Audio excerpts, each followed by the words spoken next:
Si Betty. Quiet. So, quiet na para ma-internalize natin yung kanilang presentation. So, maybe mukhang nakakaiyak tong gagawin nila. Okay. Alam mo kayo.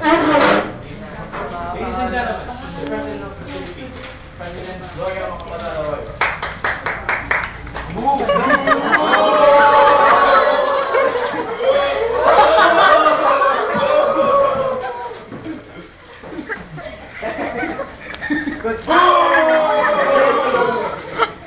I am here to tell my 10-point economic agenda.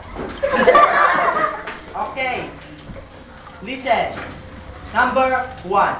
The creation of 6 million jobs in 6 years via more opportunities given to employment rules, tripling of the amount of loans for lending to small and medium enterprises in the development of 1 to 2 million hectares of land for agricultural business.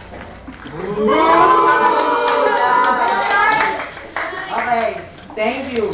Number 2, the construction of new buildings, classrooms, provision of desks and chairs and books for students and scholars for families. Okay. Clap your hands. Number 3, the balancing of budget. Yay!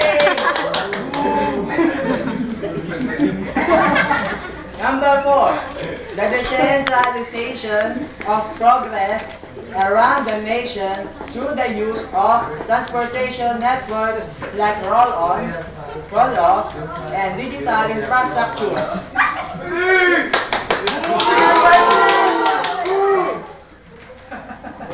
Quiet, please.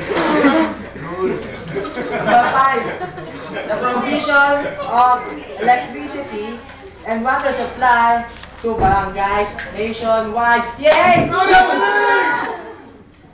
Magawa naman kayo.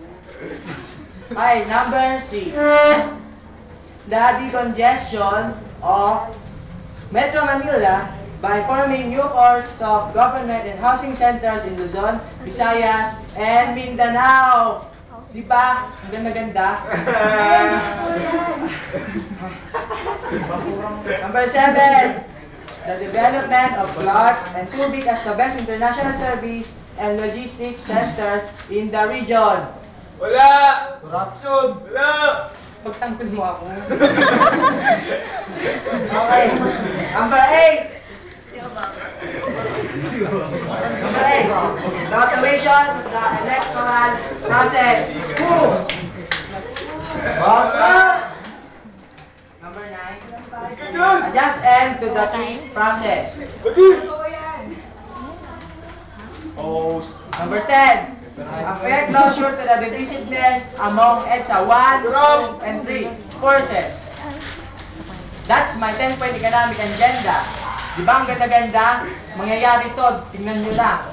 Tignan nyo lang.